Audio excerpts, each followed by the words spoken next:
suka dengan beliau itu dikarenakan akidahnya yang tajsim.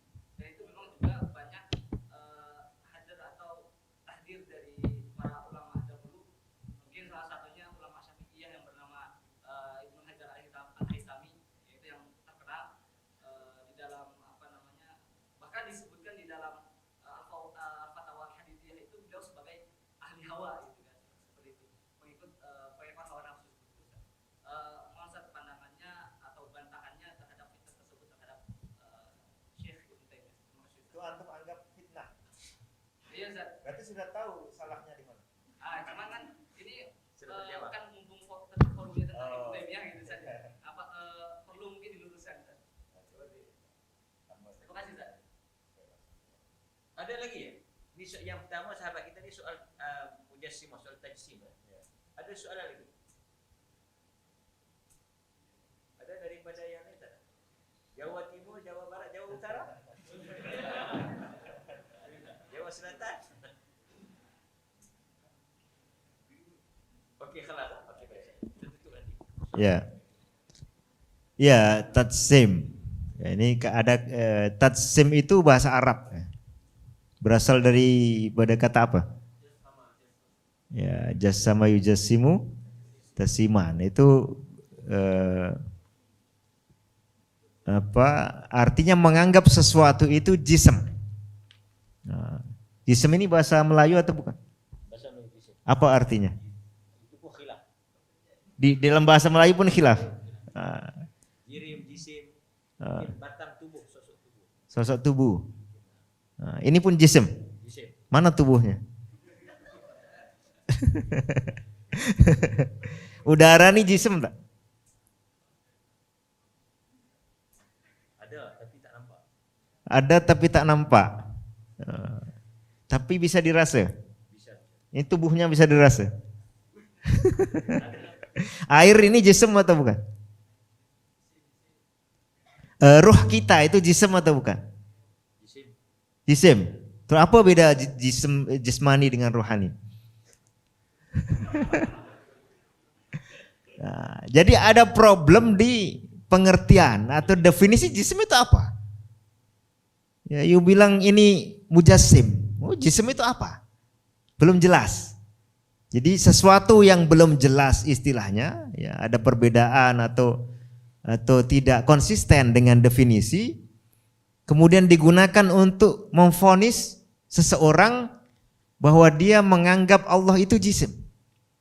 Nah, ini perlu kita jelas. Jadi pertama secara lafal atau pengertian dasar ya, mujassim itu dalam tema akidah adalah orang yang menganggap Allah itu apa? Jisim. Jadi dia mengatakan Allah itu jisim. Mengucapkan Allah itu jisim atau punya keyakinan bahwa Allah itu jisim walaupun dia bukan dengan ungkapan seperti itu. Bukan dengan ungkapan jisim, tapi dengan ungkapan lain yang dianggap mewakili makna daripada jisim.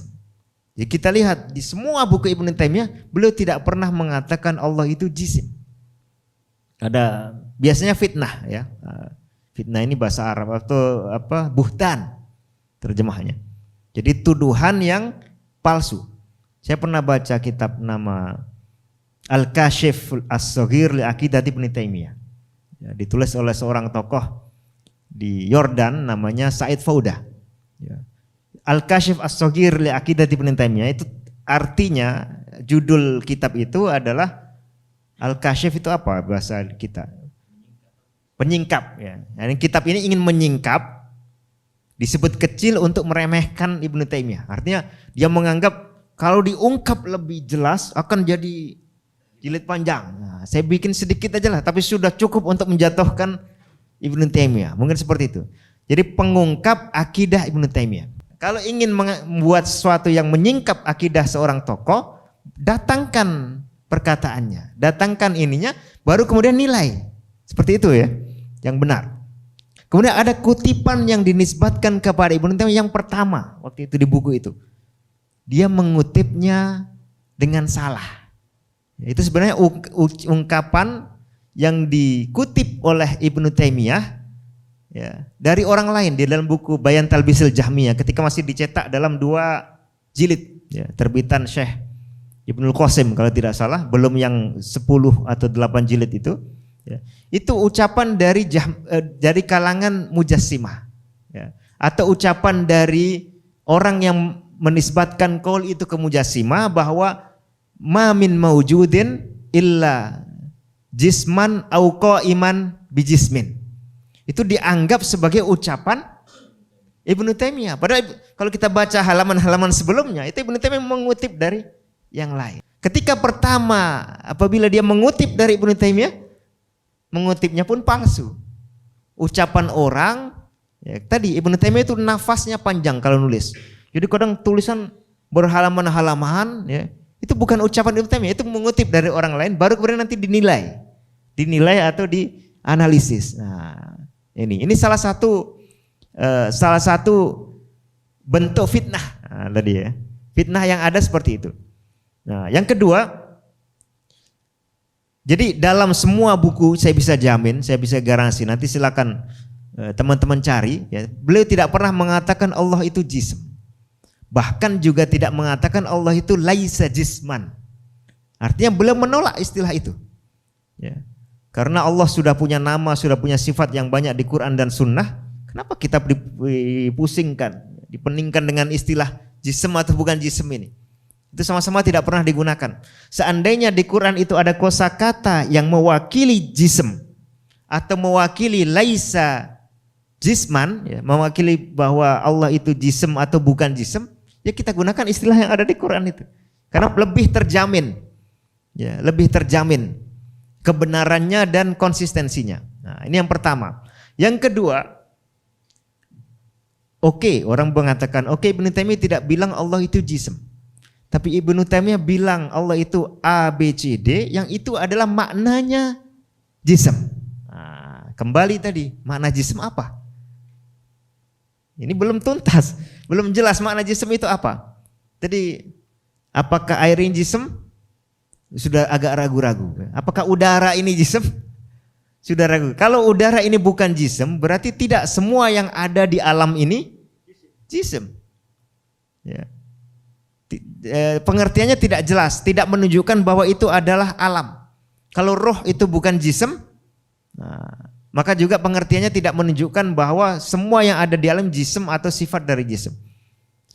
Karena itu kalau kita baca misalnya dalam kitabnya Abul Hasan al-Asy'ari, ya, dalam Maqalat al-Islamiyin, dan itu kitab yang jelas-jelas valid nisbatnya, ya, diatribusikan ke beliau. Beliau menyebutkan ada namanya tokoh Hisham Ibnul Hakam. Ini tokoh yang dikenal sebagai mujassim.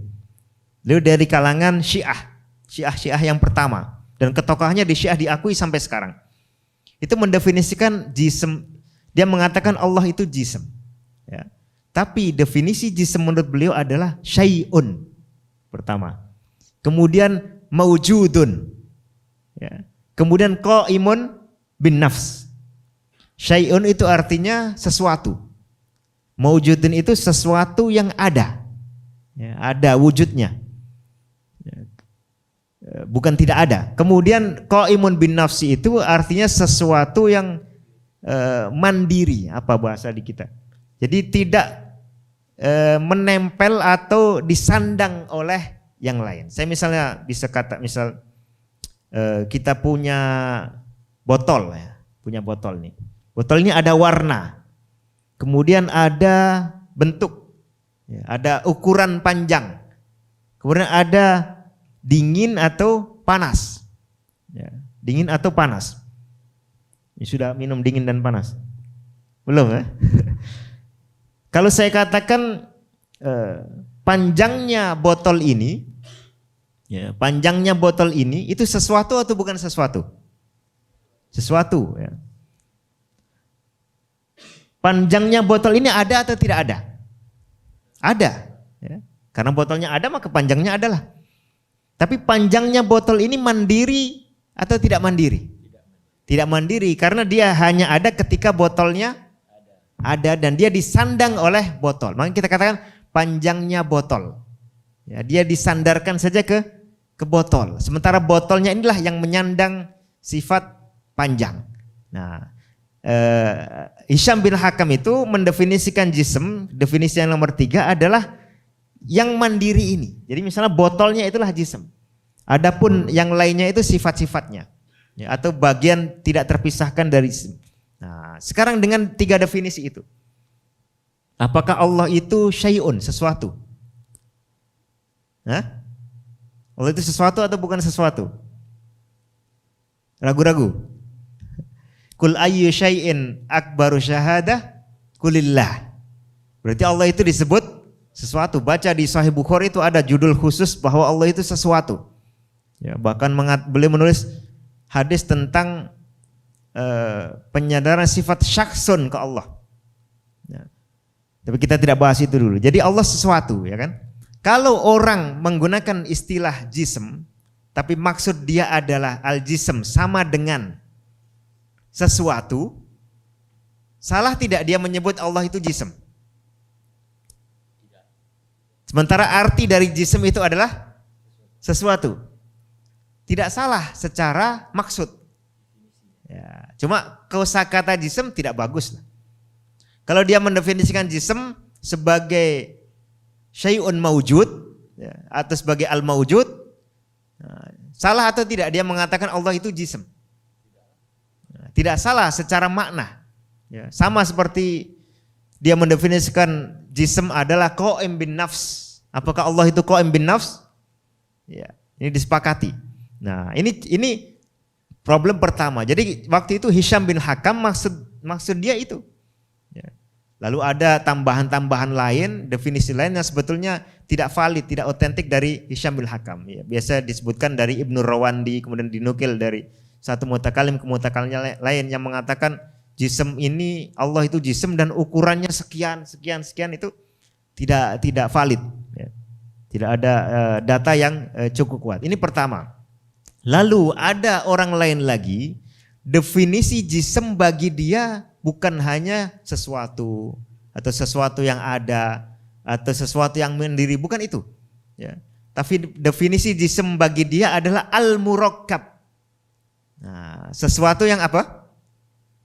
Disusun, tersusun. Nah, al-murakkab kalau kita pahami secara maksud umum itu sesuatu yang dirangkai. Ya, disusun macam orang bikin karangan bunga. Ini ada satu bagian, ada bagian lain digabung.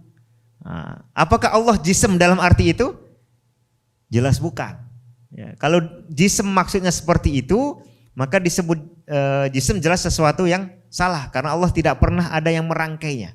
Ya, ataupun dia dipandang bisa berpisah-pisah. Nah, ini. Jadi ketika kita ingin menganalisis ya, orang yang mengatakan Allah itu jism atau bukan jism, tanya dulu apa maksudnya. Karena ini bukan istilah yang permanen, ya, bukan istilah yang stabil yang diantara para penggunanya sendiri beda-beda. Di Malaysia ada kosakata benda, ya, benda. Apa arti benda? Ya? Kalau di dalam bahasa Malaysia, ini benda atau bukan? Benda. Saya punya misalnya saya punya ilmu. Ilmu saya ini benda atau bukan benda? Saya punya ucapan. Nah, saya ada benda nak cakap sama awak. Nah, ini ucapan saya ini benda atau bukan benda? Ucapan. Ya, benda atau bukan? Saya ada benda yang ingin nak cakap awak. Tengok definisi. Ya. Benda itu kalau dalam, saya tak paham pasti ya, tapi saya rasa kalau di bahasa Malaysia benda itu artinya sesuatu atau perkara.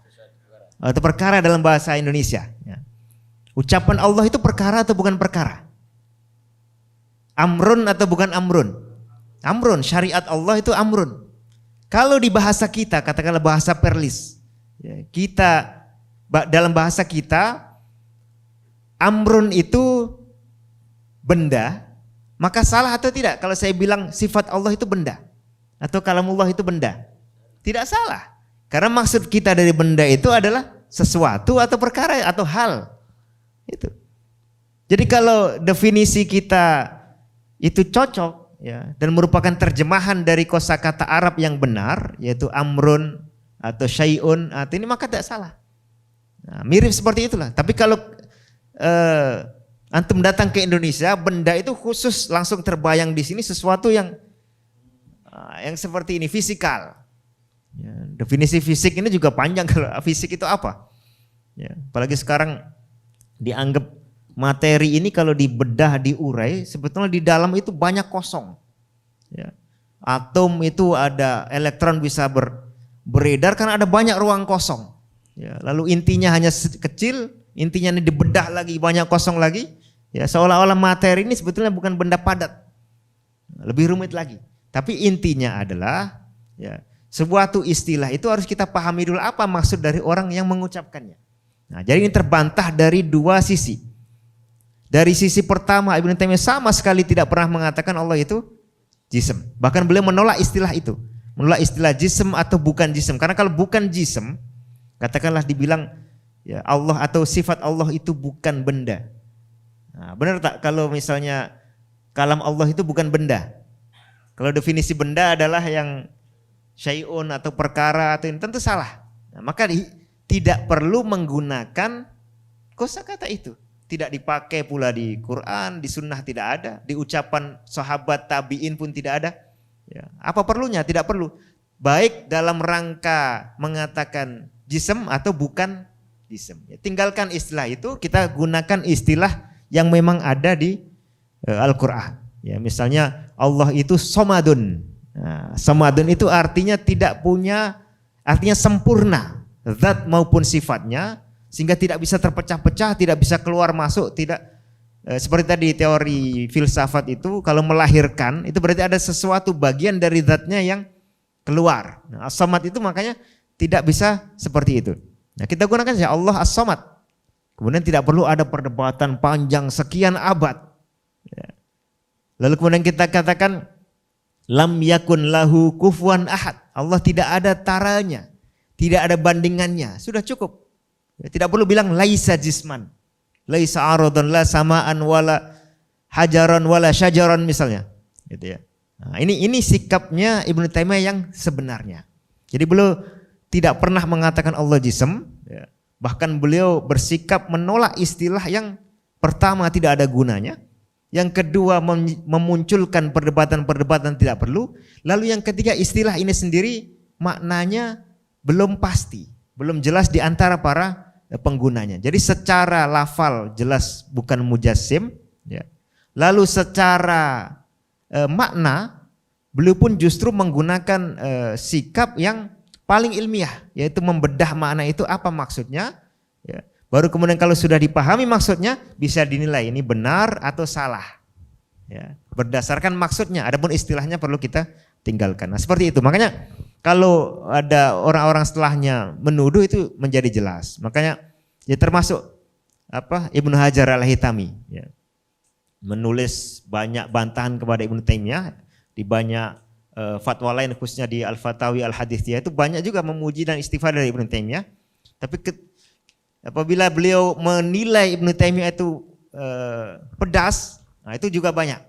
Muncullah misalnya Imam Al-Alusi, ya, menulis apa judulnya, Jila'ul Ainain fi Muhakamatil Ahmadain. Nah, jadi buku khusus untuk menghakimi dua Ahmad. Siapa? Ahmad Ibnu Taimiyah dan Ahmad Ibnu Hajar. Ya, dihakimi oleh ulama setelah itu banyak beliau menjawab tuduhan-tuduhan atau fitnahan yang